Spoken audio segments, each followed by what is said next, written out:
քննարկման կազմակերպիչներին ուզում շնորհակալություն հայտնել հրավերի համար եւ այս նախաձեռնության համար։ Տիկնայք եւ պարոնայք, ես այսօր խոսելու եմ Հայաստանի արտաքին քաղաքականության բնագավառում սպառնալիքներից մեկի մասին, արևմտյան Ադրբեջան եւ արևմտյան ադրբեջանցիների վերադարձ եզրույթները որպես Հայաստանի Հանրապետության արտաքին անվտանգության սպառնալիք։ Հնարավորինս համառոտ, բայց մաքսիմալ չափով փաստարկված կխոսեմ այս ռիսկերի մասին։ Արևմտյան Ադրբեջան անունով օկուպանտ եւ ցեղասպան արհեստացին կեղծ կազմավորման վարչակազմը արդեն տևական ժամանակ հանդես է գալիս այսպես կոչված արևմտյան Ադրբեջանի եւ արևմտյան ադրբեջանցիների վերադարձի մասին խոսույթով։ Ես ուզում եմ շատ կարճ պատմական էքսկուրս անել, որ այս եզրույթների օգտագործումը ամենևին էլ Իլհամ Ալիևի նորամուծությունը չէ։ Բանն այն է, որ այս եզրույթը Ադրբեջանը առաջին անգամ օգտագործել է 1998 թվականի դեկտեմբերի 11-ին Հեյդար Ալիևի շուրթերով։ Շատ զարմանալի է, որ Ադրբեջան-Արցախ առաջին պատերազմում պարտությունից 4.5 տարի անց 1998 թվականի դեկտեմբերին օկուպանտ եւ ցեղասպան Ադրբեջանի ղեկավարը Հեյդար Ալիևը հանդես է եկել Հայաստանի Հանրապետության նկատմամբ ցավալապաշտական եւ էքսպանսիոնիստական դիրքերից։ Երկրորդ անգամ Հեյդար Ալիևն այս մասին խոսել է 99 թվականին։ Եվ դրանից հետո Ադրբեջանի պաշտոնական խոսույթում գրեթե դադարել է այս եզրույթի օգտագործումը։ Եվ մինչև 2020 թվականի ուրեմն պատերազմը Ադրբեջանը գրեթե երբեք չի խոսել այս եզրույթի մասին։ Արևմտյան Ադրբեջան եզրույթը եւ արևմտյան ադրբեջանցիների վերադարձի մասին եզրույթը Ադրբեջանի պաշտոնական հռետորաբանության մեջ սկսել է հանդես գալ ըստ որում ակտիվորեն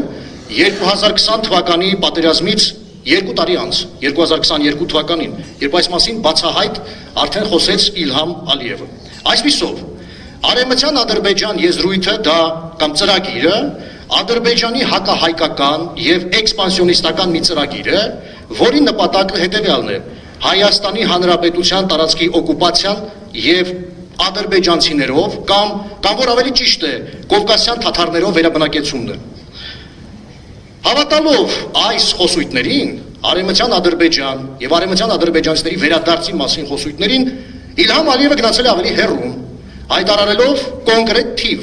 որ այդքան մարդ պիտի վերադառնա իր բառերով ասած արևմտյան Ադրբեջան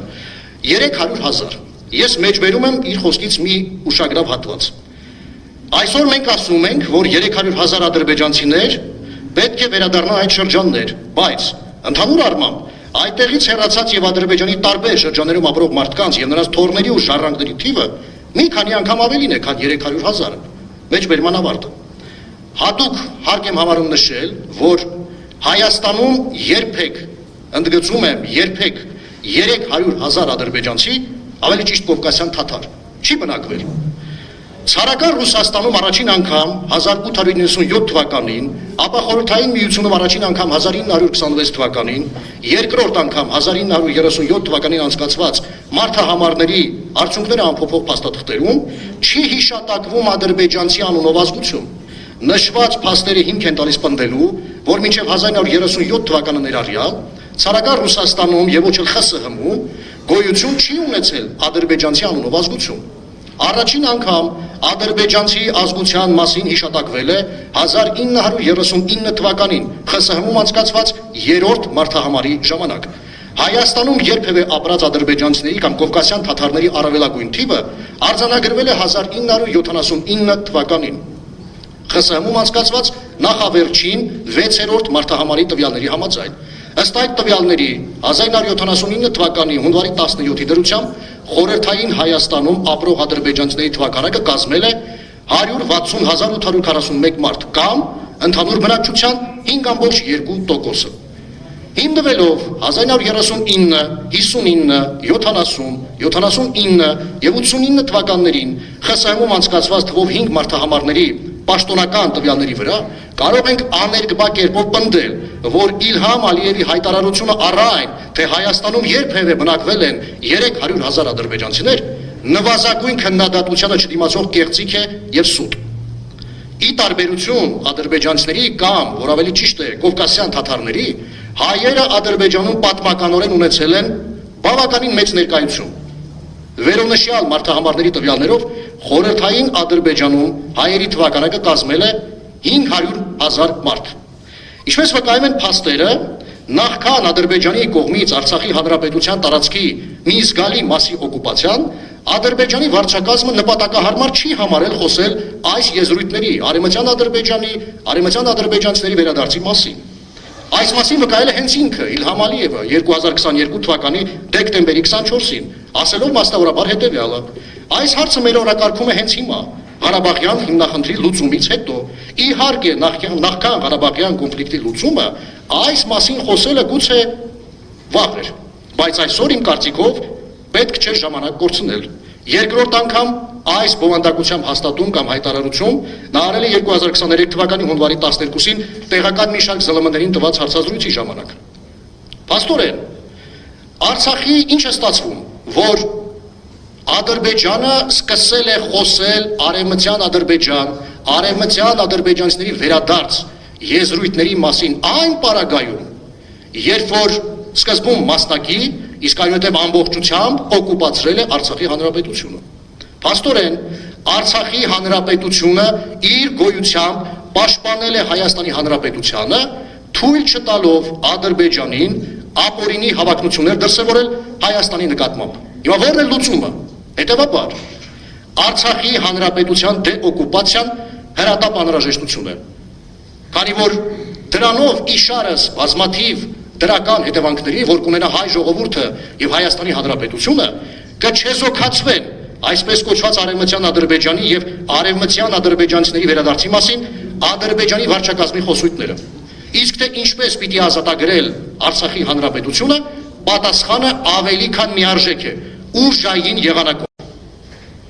Ուժային եղանակի գործադրման համար մենք կարող ենք վկայակոչել ինչպես Ադրբեջանին, այնպես էլ համաշխարհային քաղաքականության մեջ քաղաքական եղանակ ստեղծող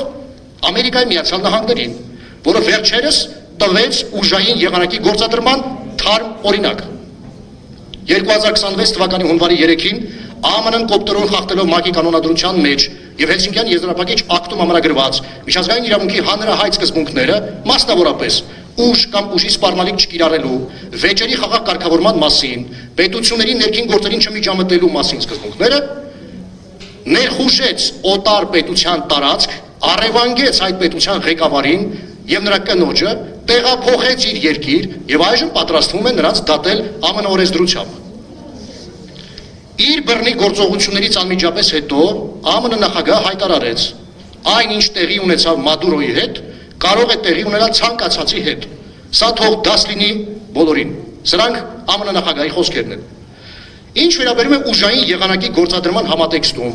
Ադրբեջանի վարքագծին, ապա 2026 թվականի հունվարի 5-ին Իլհամ Ալիևը մասնավորապես հայտարարել է. առաջին,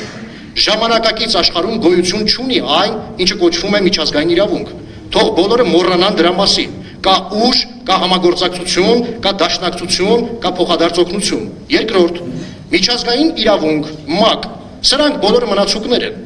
Այս բոլորը այնքան հնացած են, որ դրանցից կառչելը պարզապես անլուրջ է, եւ ով դա անում է, պարզապես ապրում է հին իրականության մեջ։ Երրորդ, ոչ ոքի այլևս չի հետաքրքրում, թե ինչ է ասում, եւ ոչ ոքի հետաքրքիր չէ, թե որ կազմակերպությունը ինչ ռեզոլյուցիա է ընդունում, ինչ են ասում այսպես կոչված ժողովրդավարական Եվրոպայում։ Մենք անհանգստացած ենք, մենք հետևում ենք իրավիճակին, մենք քննարկում ենք մեր դիրքորոշումը։ Այսինքն, երբ խախտվում է միջազգային իրավունքը, ապա ճիշտը դառնում է ուժեղը։ Հետևաբար, Արցախի հանրապետության վարչակազմը լեգիտիմ իրավունք ունի ուժային եղանակի գործադրմամբ դեօկուպացիայի ենթարկելու Արցախի հանրապետության տարածքը։ Այդպիսով հնարավորություն տալով Արցախի մեր հայրենակիցներին տիրոջ իրավունքով եւ կարգավիճակով վերադառնալու իրենց հազարամյակների բնորան։ Ադրբեջան անունով արհեստածին կեղծ կազմավորման հետ հնարավոր չի լինելու ունենալ խաղաղ գոյակցություն, քանի դեռ չի ազատագրվել Արցախի հանրապետությունը։ Հայկական պետականությանը սպառնացող արտաքին վտանգների շարքում առաջնակարգ կարգ տեղ զբաղեցնող Ադրբեջան անունով կազմավորման գոյությունը լրջագույն սպառնալիք է Հայաստանի Հանրապետության համար։ Հայաստանում պիտի ձևավորվի արհեստավարժ, ազգային պետական շահերը սպասարկելու հետագիծ, ցանկություն եւ կարողություն ունեցող վարչակազմ, որը իր արտաքին քաղաքական առաջնահերթ նպատակներից մեկը պիտի դարձնի տեսանելի ապագայում Արցախի Հանրապետության դեօկուպացիային նպաստելու միջոցով Ադրբեջանին ստրատեգիական պարտության մատնելը բոլոր հնարավոր միջոցներով, այդպիսով բացառելով ապագայում Հայաստան պետությանն արևելքից սպառնացող վտանգը։ Հակառակ պարագայում հաշվի առնելով Արցախ-Ադրբեջան, Հայաստան-Ադրբեջան փոխհարաբերությունների ողջ պատմությունը,